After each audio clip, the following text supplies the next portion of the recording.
Hello everyone, this is your captain speaking. Welcome to the DHC network, and today I got a worst to best video for you guys. I know I haven't done these kind of videos in so long, which I truly apologize. On this video, we're gonna rank all crafts from Star Wars Rogue Squadron from worst to best. How can I determine how good or bad it is by its stats, the amount of arsenal it carries, and how good it is in missions. So that's how we're gonna rank it up. So other than that, enough of talking, let's get straight to the video, shall we? Starting at number 8 and the worst craft in Rogue Squadron is the Y-Wing. I know some of you are thinking, why is the Y-Wing the worst one in this list? And here's what I think why. For obvious reasons, number 1, that thing is extremely slow. Like, you cannot go nowhere fast with that thing. Like, no matter what mission you're doing, you're gonna have a hard time like getting to place from point A to B, especially when you're on a run for gold medals. Because if you use the Y-Wing for gold medals, you're gonna struggle. You know, there's times you get lucky depending on what mission you do. However, though, another thing why the Y-Wing is not that good besides its speed is due to its arsenal. Well, the bombs that it carries 20 bombs. It's pretty good, especially for bombing other structures down, including like turrets and other buildings. However, though, the blasters in the Y-Wing are not that good. The fire rate is too slow, even though you got advanced lasers with that. But regardless, the Y-Wing's not gonna be good. And it also comes with ion cannons. That's its specialty right there. And combining the ion cannons and the laser is pretty good. I think it's a good combination to destroy anything. But however, though, they're not too reliable. Because no matter where you're going to fail the mission, you're going to get destroyed by enemies. Mostly TIE interceptors, most likely. So yeah, I think I find the Y-Wing extremely the worst aircraft in the game. So I think the Y-Wing takes the number 8 as the worst craft in the game. Next at number 7, we got the Speeder. And this one is, even though it's pretty good, but there's a lot of downsides for this thing. So the Speeder, the good things about this thing is the fact it has decent speed. However, though, the turning and the handling is not that great, especially when you try to turn around and destroy an enemy, because it takes like it takes wide turns and it's hard to steer in order to reverse and destroy a target. And you know, the blasters on this thing are pretty good, but that's all it has. Like, that's the only good thing. I know you guys gotta think about, what about the tow cable to take out the AT walkers? Yeah, that's the one thing it has. But however, though, there's only like 4 missions that does that. But if you're using the Speeder on any other mission, there's no point of using tow cable because there's no walkers to loop around and take down. So like, pretty much the Speeder, all it has is its blasters. Yeah, it has a special feature that nobody knows, is that's the fact that it can hug the ground well. Basically, if you try to go down to the ground as possible, you're not gonna crash. In fact, the Speeder can handle it. It will run through that. But overall, the Speeder is a decent craft. But if you're gonna use it in other missions, I don't think it's not worth it. It's only good when there's walkers. But if there's no walkers, then it's pretty much useless. So I think it takes that number 7. Next at number 6, we got the TIE Interceptor.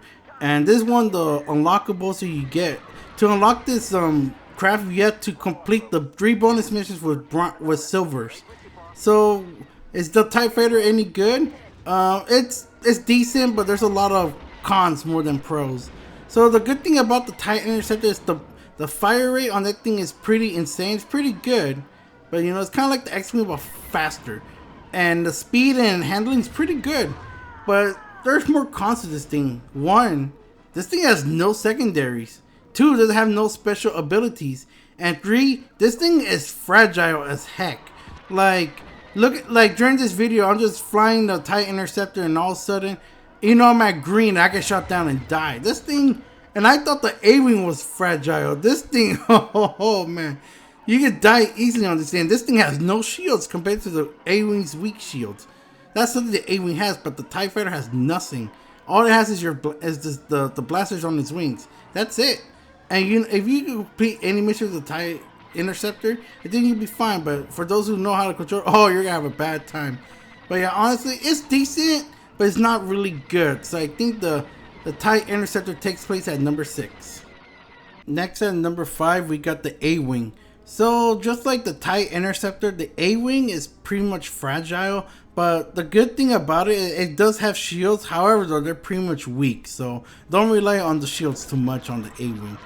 And the thing is about the A-Wing, some good things about it is the fact that it comes with 8 missiles, which is a good amount, even though which the TIE Interceptor lacks on. But the A-Wing, it does come with missiles, and you can upgrade those too. However, though, one thing about the A-Wing that is not that good is it comes with an auto aim feature that surprisingly it does. You know, I think that and the Millennium Falcon are the only two crafts in the game that has an auto lock aim, like auto aim. But however, though, there's a bad thing about it, and the reason why is if you're doing an A-Wing mission and you try to go for gold, I think the auto aim feature's gonna mess you up. So I think that's not a good thing. There's no way of turning it off and all that. And that's for its handling. That thing's pretty good. You can actually fly decently. You know, like you have no problems flying it. Even the maneuvers are pretty good. They're like equal to the TIE Interceptor. But I think the A-Wing is slightly better. If the A-Wing didn't have any missiles or anything or any shields, I think it would be a tie with the TIE Interceptor. Pun not intended, by the way. So yeah, I think that's why I think the A-Wing is slightly better than the Interceptor. So I think that's why it's there at number 5. Next at number 4, we got the Millennium Falcon. So this one is actually pretty good, but mostly good. But I think the cons actually affect it more than how good it is. So what's so good about the Millennium Falcon? Basically, this thing has quad cannons, and I believe they both auto lock, basically auto aim. You know, that could be a con because if you want to try to go for gold and use the Millennium Falcon. And this thing carries 15 proton torpedoes, more than the X-Wing and the Naboo Starfighter. And top it off, this thing is fast. Like, it's unbelievably fast. You can actually outrun a squad of TIE fighters out there. Like, this thing is, like, it's unbelievably fast, though. But what's so bad about it? There's two things that it affects a lot on the Millennium Falcon. One, this thing is huge.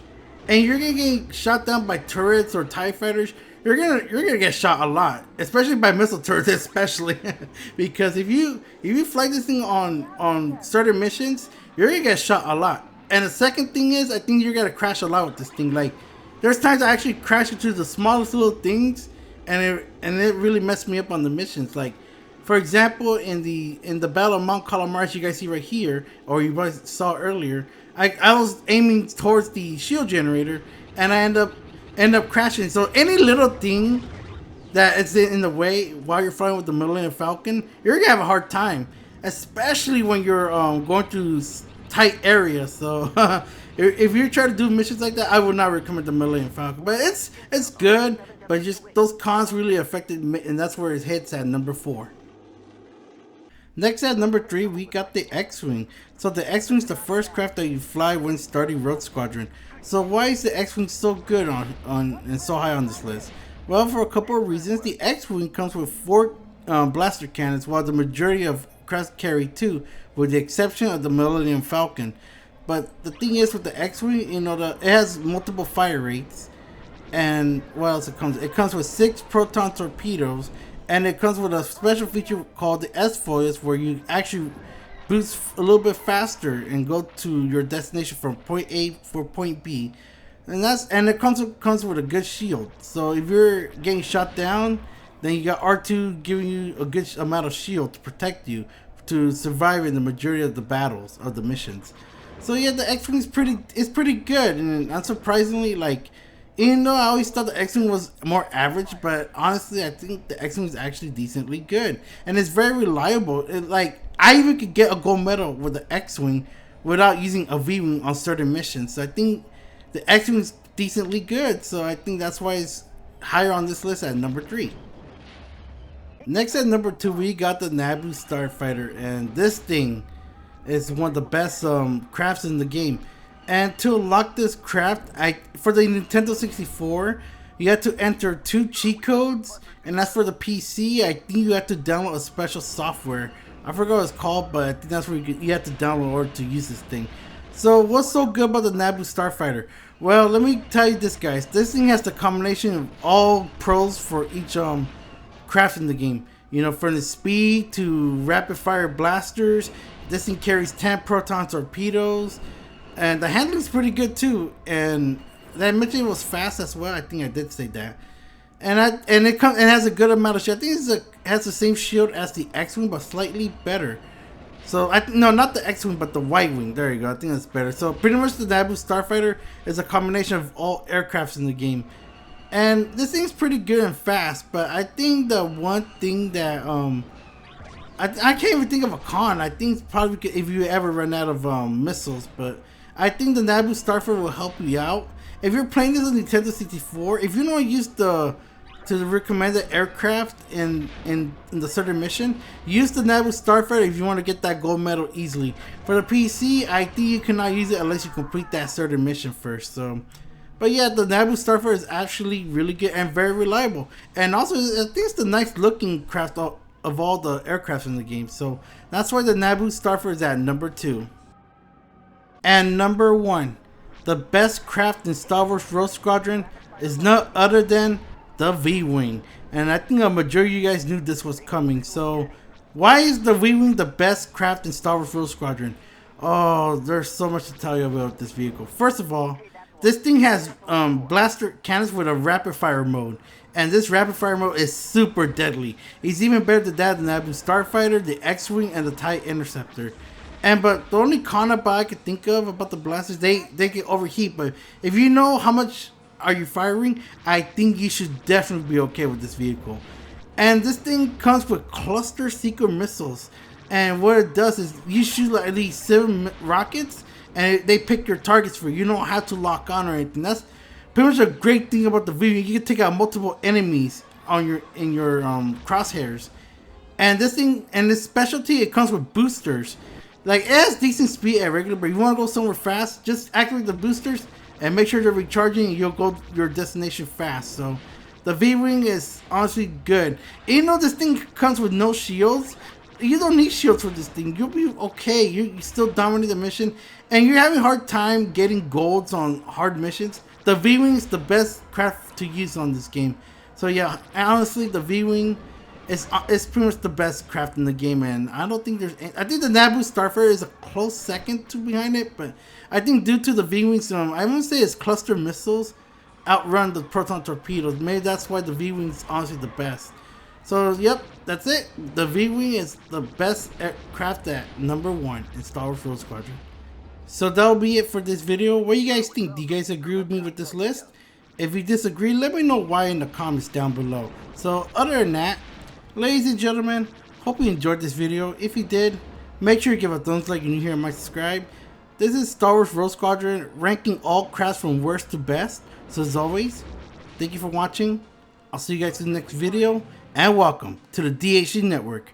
This is your captain speaking, signing out.